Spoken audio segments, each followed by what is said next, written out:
Adam Christ for MyMMAnews.com, being joined by the Duke, Terry Bartholomew. He is getting ready for his bout on March 11th. It'll be taking place at CFFC 92 on UFC Fight Pass. He's taking on Kasey Tanner, undefeated. First and foremost, I got to thank my man, the Duke. Terry, how are you? I'm doing great. How are you, Adam? Thanks for having me. Oh, man, it's my pleasure. It's always great to catch up with all the fighters, but so let's keep this about you. I'm doing fantastic. You got a fight coming up back on the big lights of CFFC, right? You're coming off of a loss to Phil Caracappa. I want to ask briefly, touching on that fight, what did you learn from that fight that you can move forward from and apply going forward? Well, I think that fight fell at a weird time for everybody. It was probably my first fight back in a year. I had injured my knee about a year ago, torn meniscus. I was getting back into the swing of training. Of course, everybody suffered through the lockdown.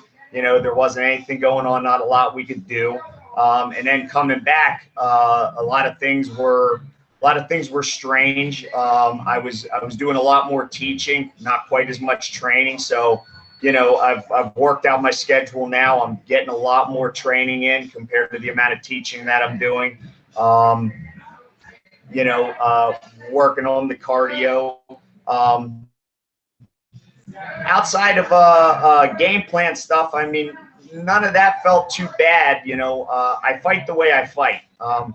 There's only refining me. There's not a whole lot of entirely upending who I am as a fighter. So really, it's just finding better ways to apply my fight, make them fight my fight. And that's what I'm planning to do with this next bout. I love it, man. So obviously you brought up the pandemic, and it was a tough time for everybody worldwide. I'm curious how it affected you guys at Bauer House MMA and you specifically as far as training and everything goes.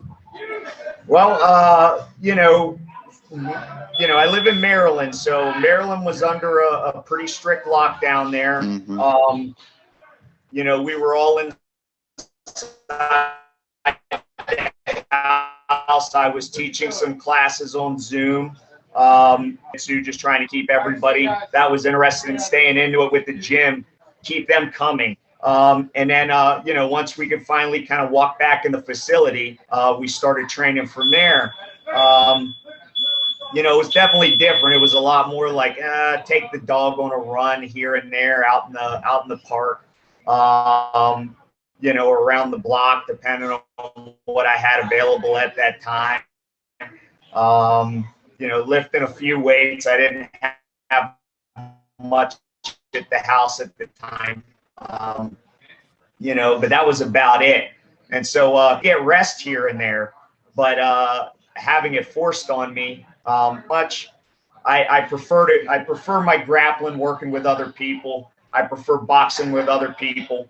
That's where I think you get the most work, where you refine the most skills there. So clearly, yeah. I mean the mats. I mean, not the mats. The dummies, they can't hit back.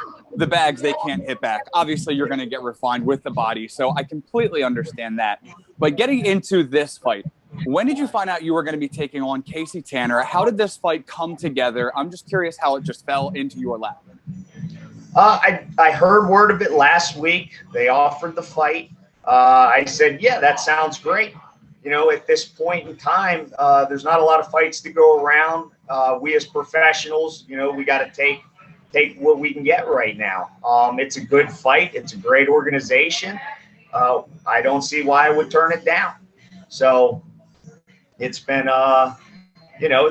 it's been a rough few months, but we're back to work. I've been training consistently. So really the only difference now is that I'm turning up the volume a bit. Feels good.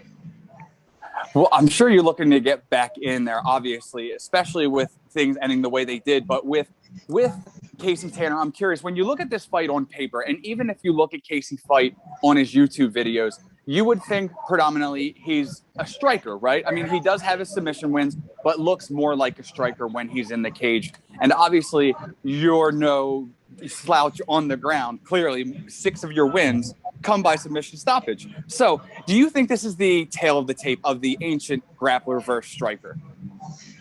Well, I'll tell you, the video I've watched of him, I consider him a well-rounded fighter.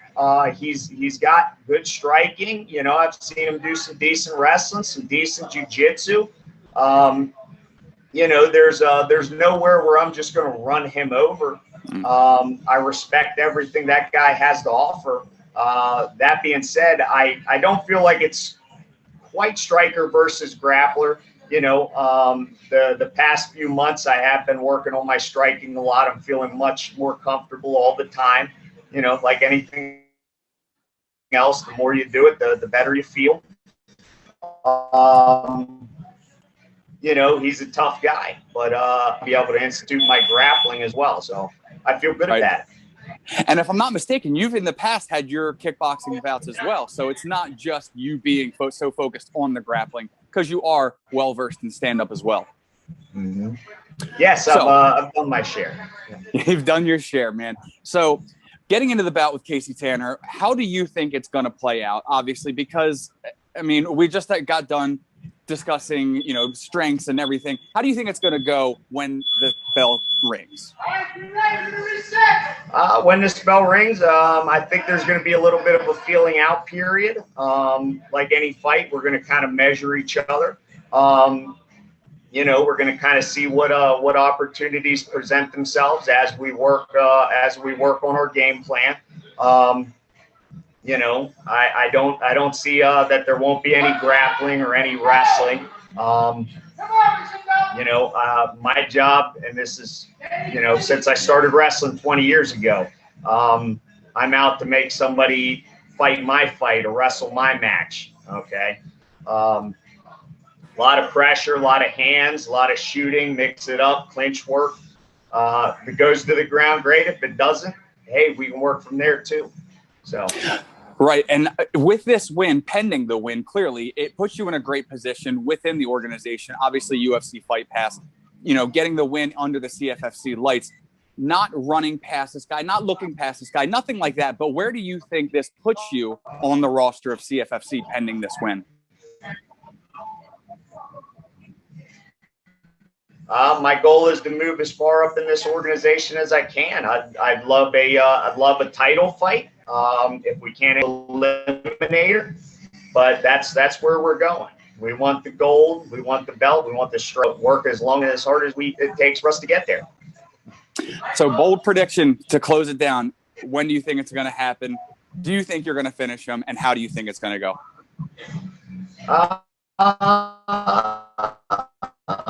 I'm feeling good about second round submission.